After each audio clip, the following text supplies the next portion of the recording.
नमस्कार, स्वागत है आपका। एफएम न्यूज देख रहे हैं आप और मैं हूं आपके साथ लता। बुलेटिन की शुरुआत करेंगे अहम खबर के साथ। जहां महामहिम राष्ट्रपति रामनाथ कोविंद 3 दिवसीय मध्य प्रदेश के दौरे पर हैं। राष्ट्रपति कल शाम भोपाल पहुंचे। राज्यपाल मंगू भाई पटेल, मुख्यमंत्री शिवराज सिंह चौहान ने उनका स्वागत किया है और आज सुबह राष्ट्रपति कुशाभाऊ अंतर्राष्ट्रीय समागम केंद्र में सुबह करीब 11 बजे से आरोग्य मंथन कार्यक्रम का उद्घाटन करेंगे। राष्ट्रपति आज आरोग्य मंथन कार्यक्रम में स्वास्थ्य संस्थाओं की आधारशिला रखने के साथ ही एक सम्मेलन को भी संबोधित करने वाले हैं। कार्यक्रम में राज्यपाल मंगू भाई पटेल, मुख्यमंत्री शिवराज सिंह चौहान और आयुष मंत्री रामकिशोर कावरे उपस्थित रहेंगे। राष्ट्रपति रामनाथ कोविंद 29 मई की सुबह भोपाल से उज्जैन जाएंगे। यहाँ राष्ट्रपति कालिदास अकेडमी में अखिल भारतीय आयुर्वेद सम्मेलन के प्रतिभागियों को भी संबोधित करने वाले हैं और वे महाकाल मंदिर में भी पूजा अर्चना करेंगे।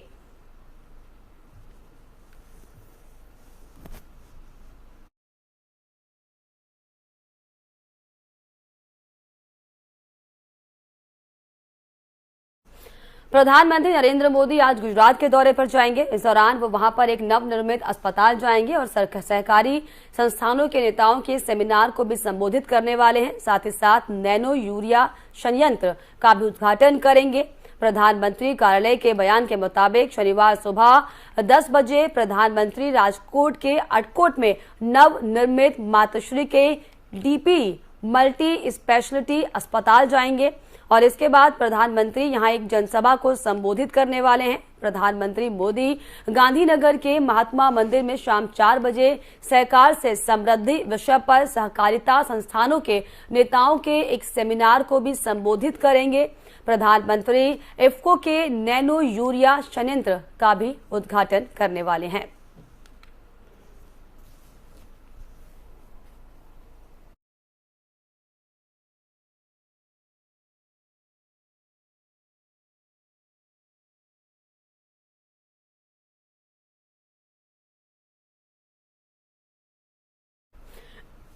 वहीं यूपी के सीएम योगी आदित्यनाथ आज उत्तराखंड के दौरे पर रहेंगे। आपको बता दें कि सीएम योगी 31 मई को होने वाले चंपावत उपचुनाव से बीजेपी प्रत्याशी और उत्तराखंड के सीएम पुष्कर सिंह धामी के समर्थन में प्रचार प्रसार के लिए टनकपुर और बनबसा क्षेत्र में जाएंगे, जिसकी जानकारी चंपावत के भाजपा जिलाध्यक्ष दीप चंद्र पाठक ने दी है। वहीं सीएम योगी के स्वागत की तैयारियों में तमाम कार्यकर्ता जुटे हुए हैं।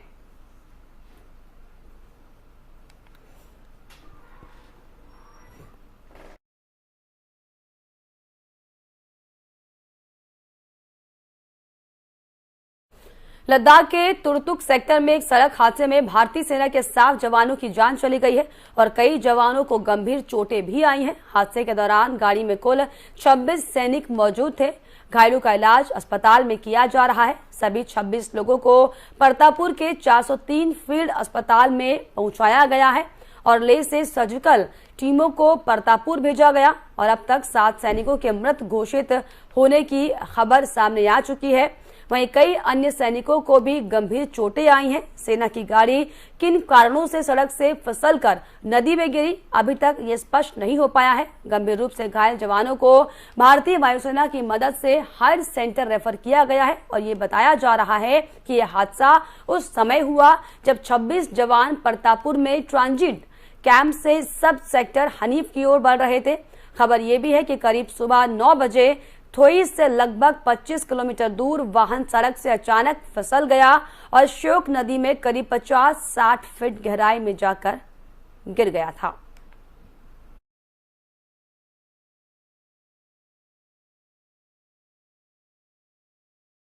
इकतीस मई को चंपावत में उपचुनाव होना है। सीएम धामी चंपावत सीट से चुनाव लड़ रहे हैं।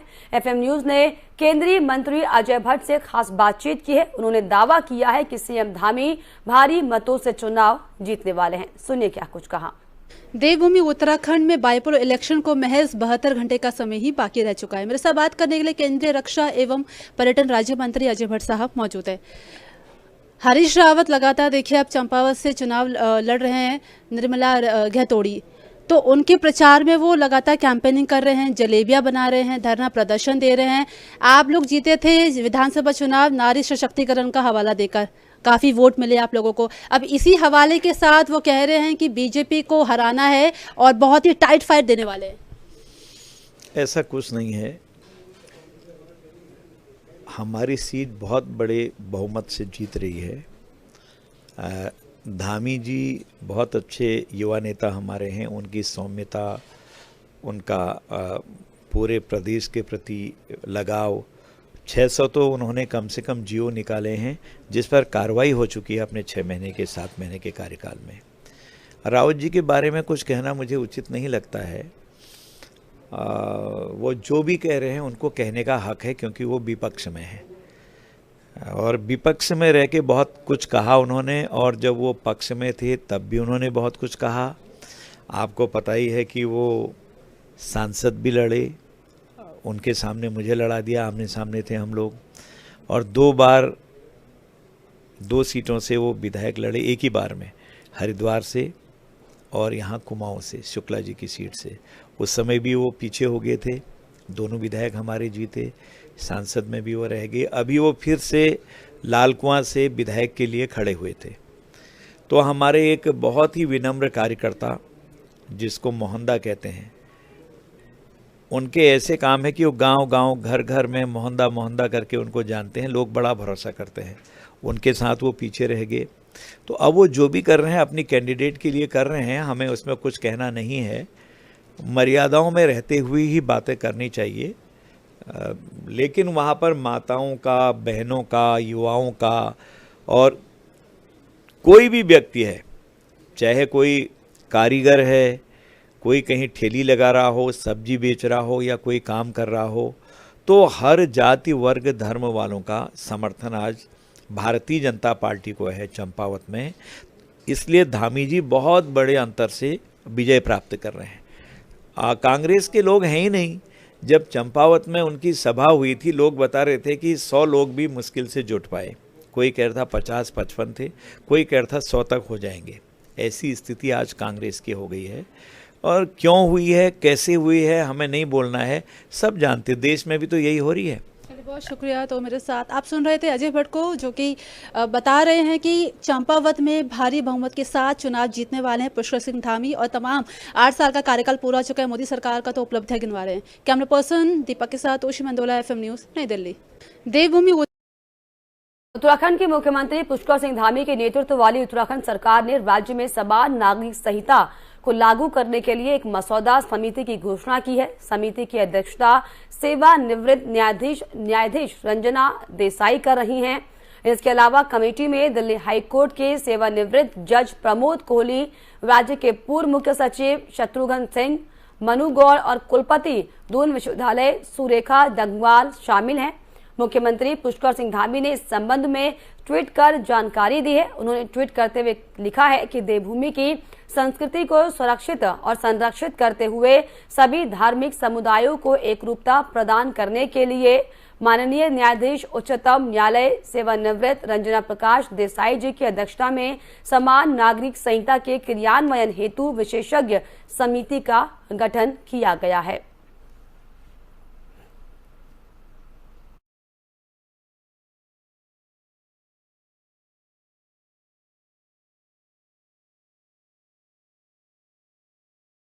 यूपी के सीएम योगी आदित्यनाथ ने विधानसभा में अपने संबोधन के दौरान अखिलेश यादव पर जमकर निशाना साधा। शायराना अंदाज में राज्यपाल के अभिभाषण पर नेता सदन की हैसियत से बोलते हुए सीएम योगी ने कहा कि हमारी सरकार अपने कामों का ढिंढोरा नहीं पीटती। सीएम योगी ने ये भी कहा कि जनता सब कुछ जानती है और इसीलिए उसने हमें जनादेश दिया है। योगी ने कहा कि जनता को इस बात का पता है कि कौन किसी भी योजना का शिलान्यास करता है और उसका उद्घाटन करता है। आइए आपको सुनाते हैं उन्होंने क्या कुछ कहा है। हमारा युवा क्या स्थिति थी 2015-16 में वहां हम टैबलेट बांटेंगे, क्या उन युवाओं को टैबलेट मिल पाया था? नहीं मिल पाया था। आज हम दे रहे हैं, बच्चों को टैबलेट भी दे रहे हैं, स्मार्टफोन भी दे रहे हैं।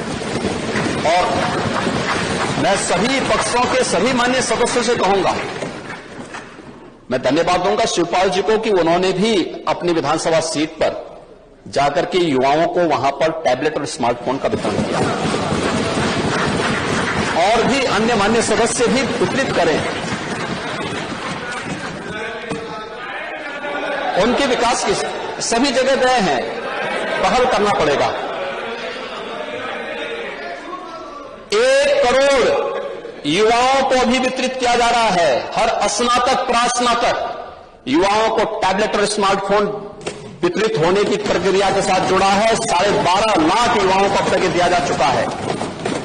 सेमीकंडक्टर की कमी के नाते प्रोडक्शन जो मैन्युफैक्चरिंग होनी चाहिए उसमें थोड़ी समस्या आ रही है, लेकिन जैसे जैसे बढ़ रहा है यूपी उसको लेकर के अपने यूथ को उसे उपलब्ध करवाने का काम भी कर रहा है और उनकी ट्रेनिंग, बेहतर ट्रेनिंग के कार्यक्रम के साथ भी इस अभियान को आगे बढ़ा रहा है। यहां पर एक उदाहरण प्रस्तुत कर रहा हूं। उत्तर प्रदेश के अंदर, उत्तर प्रदेश देश की आबादी का सबसे बड़ा राज्य है। लगभग 25 करोड़ की आबादी है उत्तर प्रदेश की, और इतने बड़ी आबादी का राज्य हर एक सरकार ने अपने समय में जरूर कुछ प्रयास किया होगा, लेकिन उन जन आकांक्षाओं का प्रतीक आखिर हम क्यों नहीं बन पा रहे थे जो उत्तर प्रदेश की आवश्यकता थी। और राज्यपाल महोदय ने इसी बात का उल्लेख किया कि 37 वर्षों के बाद पुनः जनादेश प्राप्त होना तो वह सामान्य बात नहीं, असामान्य बात है। हम जीते तो अच्छा है और बीजेपी जीत जाए तो साहब ईवीएम में गड़बड़ी कर दी गई। ये कब तक आप करेंगे? ये तो जनता जनार्दन का अनादर है। और महोदय यही नहीं, इस दौरान हमारी सरकार ने 2017 में स्थानीय निकाय के चुनाव संपन्न किए थे, कोई हिंसा नहीं हुई। हमें लोकसभा का चुनाव करने का अवसर प्राप्त हुआ था 2019 में, 7 चरणों में चुनाव हुए थे, कहीं हिंसा नहीं हुई। 2021 में पंचायत चुनाव संपन्न हुए थे, 8 लाख से अधिक प्रतिनिधि चुने गए, शांतिपूर्ण तरीके से चुनाव हुए। 2022 में शांतिपूर्ण तरीके से विधानसभा के चुनाव भी संपन्न हुए, कोई आरोप प्रत्यारोप नहीं। चुनाव में हर दल अपनी बात को रख सकता था, कह रहा था, लेकिन चुनाव शांतिपूर्ण तरीके से हुए। लेकिन मुझे नेता प्रतिपक्ष की कुछ बातों को लेकर के बहुत आश्चर्य हो रहा था, और ऐसा लगता था कि एक होता है कि व्यक्ति चुनावी सभाओं में बात करता है, वहां पर वह अपनी अपनी मीठी मीठी बातों को बोलता है, लेकिन सदन में चुना गया सदस्य तो यह प्रदेश के अलग अलग भागों से चुन करके आया है। जमीनी धरातल की बात उनके सामने अगर होती तो बहुत अच्छा होता। और मुझे उनकी भाषण पर एक बात कहनी है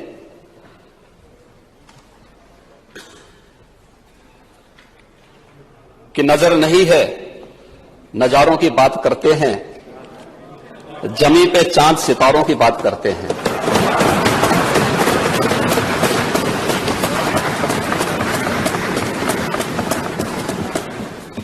वो हाथ जोड़ के बस्ती को लूटने वाले भरी सभा में सुधारों की बात करते हैं।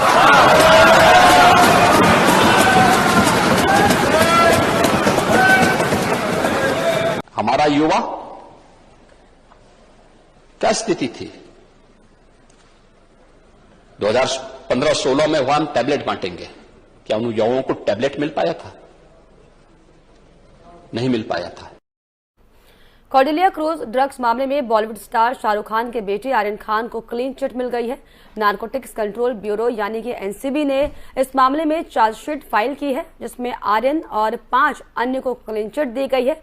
इनके नाम चार्जशीट में नहीं है। दिल्ली एनसीबी हेडक्वार्टर्स से मिली जानकारी के अनुसार आर्यन खान समेत 6 लोग चार्जशीट का हिस्सा नहीं है, यानी कि आर्यन को एनसीबी ने क्लीन चिट दी है। आर्यन के खिलाफ एसआईटी को ठोस सबूत नहीं मिले। सबूत न होने की वजह से जिन लोगों के नाम चार्जशीट में शामिल नहीं हैं, उनके नाम जो हैं वो आर्यन खान के अलावा अविन साहू, गोपाल जी आनंद, समीर साइगन, भास्कर रोड़ा और मानव सिंगल शामिल हैं। इस पूरे मामले पर एनसीबी के डीजी एसएन प्रधान ने क्या कुछ कहा, आइए आपको सुनाते हैं। व्हाट्सएप चैट या कोई भी चैट, चाहे वो व्हाट्सएप पर हो या किसी भी माध्यम से हो, उसका कॉरपोरेशन फिजिकल होना चाहिए। कई बार माननीय न्यायालयों ने यह स्पष्ट किया है कि व्हाट्सएप चैट अपने आप में कोई मायने नहीं रखता। आप व्हाट्सएप चैट पे किसी चीज़ की बात कर सकते हैं, लेकिन उसका अगर कॉरपोरेशन एंकरिंग अगर कोई फिजिकल एविडेंस के साथ शर्तिया नहीं होता है तो वो अपने आप में एविडेंस कंप्लीट नहीं होता है। और ये प्रीपोंडरेंस और प्रोबेबिलिटी का जो प्रिंसिपल है वो एनडीपीएस एक्ट पर लागू नहीं होता है। बियॉन्ड रीजनेबल डाउट होना चाहिए और बियॉन्ड डाउट ऐसा एविडेंस हम लोगों को नहीं मिला। वहीं आर्यन खान के मामले को लेकर कांग्रेस ने बीजेपी पर हमला बोला है। कांग्रेस नेता पवन खेड़ा ने क्या कुछ कहा, आपको सुनाते हैं। यह साबित करता है जो हमारा आरोप इस सरकार पर है कि एजेंसीज का दुरुपयोग अपनी खुदरा राजनीति के लिए किया जाता है। यह एक बार फिर से साबित होता है। आपने कई महीनों तक अपने लिए तो हेडलाइन मैनेजमेंट का इंतजाम कर लिया, फिल्म इंडस्ट्री को घेरे में डालकर। निकला क्या?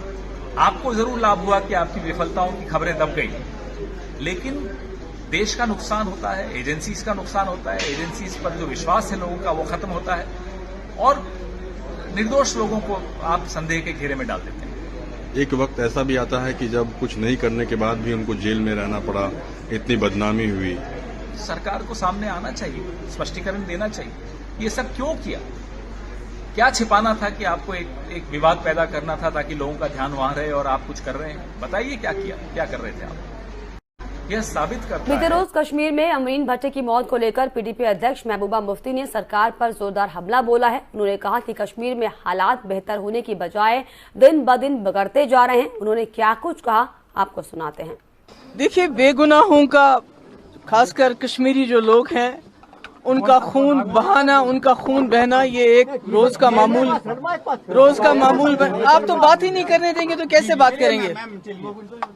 मैंने कहा कि जम्मू कश्मीर में बेगुनाहों का, खासकर कश्मीरियों का, चाहे वो राहुल भट्ट हो, चाहे शोएब गनाई हो, चाहे वो सैफुल्लाह कादरी हो और आज हमारी बच्ची अमरीना भट्ट हो, तो ये तो एक रोज का मामूल बन गया है। और जो मरकजी सरकार है वो जूं की तूं है। उनकी जो उनकी मस्कुलर पॉलिसी है, दबाव की पॉलिसी है, दोंस की पॉलिसी है, उसका ये नतीजा है कि दिन ब दिन जम्मू कश्मीर में हालात बेहतर होने के बजाय बिगड़ रहे हैं, खराब हो रहे हैं। और वो पूरी दुनिया में ये चिल्लाते हुए फिरते रहते हैं कि जम्मू कश्मीर में सब ठीक ठाक हो गया। जम्मू कश्मीर में कुछ ठीक ठाक नहीं हुआ। जम्मू कश्मीर में रोज बेगुनाहों की हलाकतें हो रही हैं। जम्मू कश्मीर में रोज कश्मीरियों का खून बहाया जा रहा है। और अनफॉर्चुनेटली जो मरकजी सरकार है, जो बीजेपी सरकार है, जम्मू कश्मीर के मसले को एक तो सिक्योरिटी और मजहबी बेसिस पे इसको देख रही है कि एक मुस्लिम मेजॉरिटी स्टेट है इसलिए मरते हैं लोग तो मरने दो। तो मुझे लगता है कि इससे हालात सुधरने के बजाय खराब हो रहे हैं। मैम, जिस तरह से पुलिस ने कल दावा किया कि हमने उस मिलिटेंट को मारा है, तो क्या लगता है आपको इसमें? ये तो बड़ी अजीब बात है कि जब भी कोई हादसा हो जाता है उसके 12 घंटे 24 घंटे के अंदर कहा जाता है कि जिसने ये हादसा किया उनको हमने मारी। इसके बारे में मैं ज्यादा कुछ कह नहीं सकती। मैम, एक टिकटॉक या वीडियो बनाने पे मारा गया इसको, तो क्या एक बच्ची थी, अपने रोजगार का इंतजाम कर रही थी, अपने बाप को पाल रही थी, अपने फैमिली को पाल रही थी। तो मैं समझती हूँ कि रोजगार के लिए घर से निकलना, मेहनत करना, और ऐसे में कोई मारा जाता है तो हमारे में तो कहते हैं वो शहीद है। और इसी के साथ इस बुलेटिन में फिलहाल इतना ही। देश और दुनिया की तमाम खबरों के लिए आप देखते रहिए FM न्यूज। नमस्कार।